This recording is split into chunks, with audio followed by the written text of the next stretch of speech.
gang. I know, aren't they? Not as good looking as Nico. Isn't this like, come on, it's like you're looking at a Dillard's ad, right?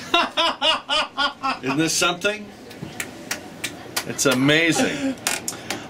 Interesting story in the news today about an 11-year-old boy in Malvern, Arkansas. Demius Jimerson, I think is how you say his name. He's 11 years old, Karen, and he must be stopped. He is so good at football. 11. He scores every time he touches the ball. And so they've made a rule. He is never allowed in any game to score more than 3 touchdowns, and that's provided his team has at least a 14-point lead. Wow. So they have put a rule in effect to provide his competitors with a chance against this 11-year-old boy. I mean, what is up? It's the end of the world as we know it. It truly is. I mean, if you can't run with a football in Arkansas, really? What is wrong in this country? Yes. Yes. Yes. Yes. Yes. Yes. Yes. Yes. Is he still talking? Yes. All right, there he is. He's leading the cheer for this 11-year-old. Gang of Four is on for a Friday morning on 550 KTSA, the news and talk of San Antonio. It's Jade Esteban Estrada, comedian, columnist, actor, dancer, choreographer. Whatever you need, he does it. I want it all. He could be the next governor of New Jersey. We don't know. I just don't want to run, that's all. And then we have Nico LaHood, who ran for DA in 2010, and people are begging him, like a skinny, good-looking Chris Christie, please run again. They keep saying to Nico LaHood, he's an attorney in private practice. And we have Robert Fleming, who's a restaurateur in private practice. He's about to increase his restaurant holdings by 100%. Absolutely. Who expands in this economy, Robert? What do you think? I must be crazy. Yeah. Soon there'll be a second Magnolia Pancake Haus. Absolutely. But not right now, still the original. Still the one we got. Going strong. Nothing's going to change over there at Bitters and West Avenue. Not. All right, so much to talk about. You know, it looks like the Supreme Court is going to get Obamacare and be ruling on it right before the election. What could go wrong? Great timing. Is it actually, in a weird way, better for the president, now stay with me on this, if the Supreme Court was to strike down the individual mandate? I actually read something about that the other day that kind of laid out how the president could win re-election, especially if he loses at the Supreme Court. I mean, look at it this way. He gets to say, I passed it, I tried, I care, I'm the only national politician who's done it. Not my fault that the Supreme... In fact, re-elect me and a couple of these people croak. I'll put in my kind of people and we'll get this thing. I mean, it could actually be easier for him to run not having to defend the individual mandate, right? I can see that. Yeah. Now, I can see that, yeah. They've asked for a review. It's not been accepted, as I understand it, yet by the court. They're going to put it on the docket. And they could actually hear it, but then not issue a ruling until after the election. What fun would that be? They're going to issue a ruling. I mean, like the executive branch is asking for it. The appellate courts are divided. Precedent suggests they're probably going to have to rule on it. I would think so. If it goes in the early spring term, then we'll have a decision probably by June or July. What happens to this election if, on the other hand, the Supreme Court says, you know what? It is constitutional to mandate a person to purchase insurance. Now, how do you run against it? Oh, I think they have an absolute. I mean, it may What's make the it strategy? easier. The strategy is, see, we have, even with conservatives, we have an activist court who has now redefined the Constitution by saying the government can tell you what you must purchase. That you now have to engage in any commercial activity the government sees fit, whether it's you have to have health insurance, you have to buy. So it's a more Levi's potent jeans. argument. Right. I think it makes for a larger argument. a larger argument of what really is the role of government. I think that gives Perry cover on that vaccination issue. Yeah. Right? I mean, think of it, kind of similar issues. Although, yeah, I have to say, we haven't even gotten to the we barely touched the Gardasil issue, really, except for Yeah. Michelle Bachmann. Right. I think he thought that would be the big stumbling point. It really wasn't. Yeah. Let me play you a clip. Well, I guess I can't play it for you now. I'll play it for you in a second when he comes back in the room. I went to go to Don, and Don wasn't there. Help is abandoning. All right, man. I'll tell you, I can't. I'm like Rodney Dangerfield around here. All right, let me move on to this. We talked about it earlier today on the show. It's our poll question today.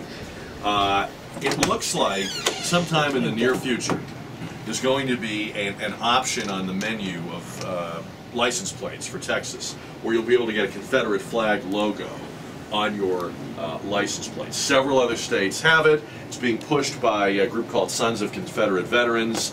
What about this? I mean, should this be an option? Anybody in this room want one? I'm not getting one. Nobody's all right, no takers on that. But should it be an option? You know, then it's like, it's all or nothing. If you make this an option, you might as well make it all an option. Where do you draw the line? You know, it's a license plate. It's 6 numbers that says what your car is. The rest, I mean, you know, give me a, you know, when license plates first came out, it was numbers on a piece of leather. That's all it was. I mean, this We're not is, as old as you, Robert. I understand that, yeah.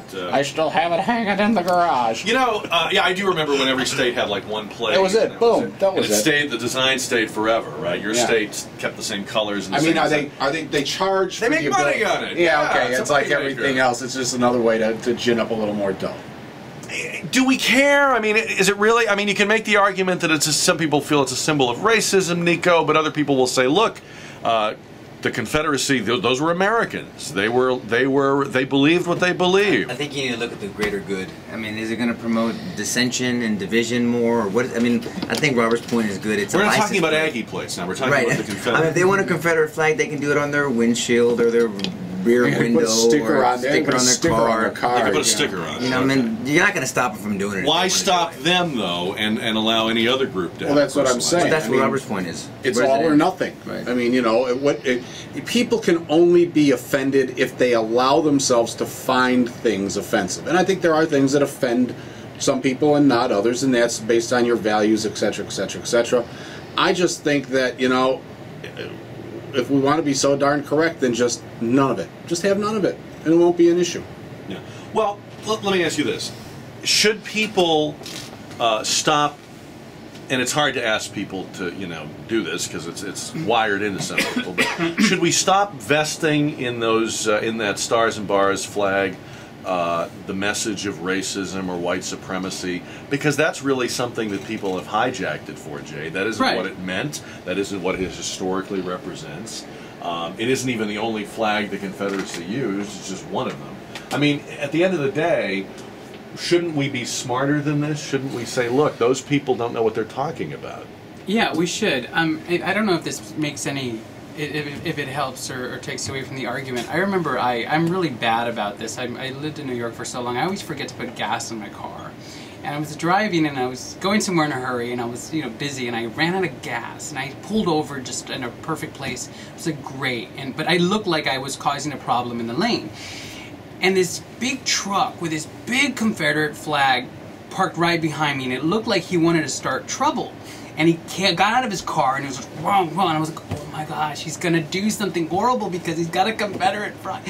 And he like, I was like, yes. And he goes, do you need any help, sir? And in that moment, I realized how I saw that flag. And you were 'Cause ashamed of yourself. I was, yeah, I really was. Say it! Get And it so out! While you guys Feel are better. while you guys are talking about this, I'm really on the fence because leaders do have to take into consideration the greater good, and not everybody's going to see things the same way. And if it's going to cause a problem, like you say, Nico, then to do away with the whole. The other problem is who determines the greater good?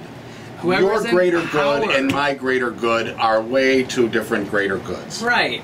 But the one that's going to cause less dissension, like you said, I think that's a very good point. It's not really about the flag anymore. It's about what problems are we going to have Well, if we let this. it's about everybody's nose getting out of joint. No, my feelings are hurt, or I think that means racism. Really, I just think it means you're from Alabama.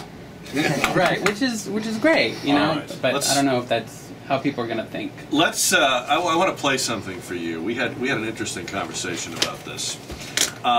You know, one of the races everybody will watch for the Senate next year is Massachusetts. Scott Brown, the guy that won the Kennedy seat, is now running for a full term, and he's going to face an array of Democrats in what is a hugely Democratic state. Obviously, the National Democratic Party, with not a lot of bright prospects this year, will be looking for some good news out of Massachusetts. The leading candidate right now is a former Obama administration official named Elizabeth Warren.